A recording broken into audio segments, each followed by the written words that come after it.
Right, this is a N18 engine from a Mini Cooper S. It's obviously in a lot of other cars as well, but it's the BMW, Peugeot collaboration, whatever. Now, we had to take this engine apart to do the valve stem seals, which were leaking by. We were getting smoke after start up, and when it left running at idle for 20 minutes, you get a big puff of smoke out. So we had to dismantle, obviously, the camshafts to get the valve stem seals done. Obviously, we used the kit to do it without taking the head off, which is a lot easier. Time consuming, but it saves you having to pull front end forward, etc. So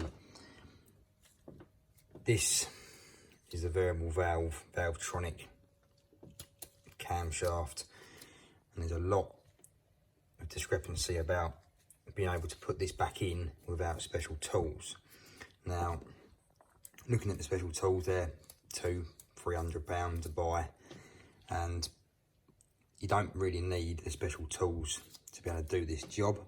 Obviously, you need the timing tools and things like this to lock the cams up, but to be able to put these springs back, you don't need special tools. You can literally make your own for nothing. I'll show you what to do. Now, even with the special tools to do these, it would take you longer than what it would do to use your own tool. Now, the idea is that this spring will basically need to re-engage down there into that little gap there. So it goes back and hooks in behind here.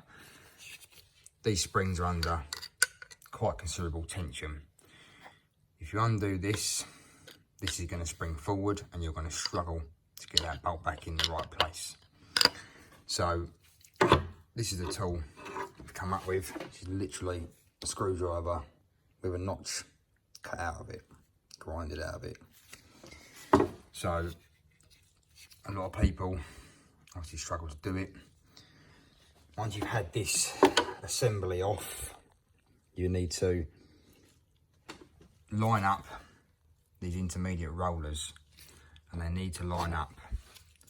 This roller needs to be inside this groove, as you can see, and that's the difficult part, being able to get it all lined up, because when you try and put it on, obviously the camshaft is trying to push this all over the place. So the way we did it was lay it on with the bolts out, and then you can insert the bolts a few turns at a time, working your way across it to pull it down flat. Once you pull it down flat, making sure you get these lined up, you then obviously have to deal with the springs.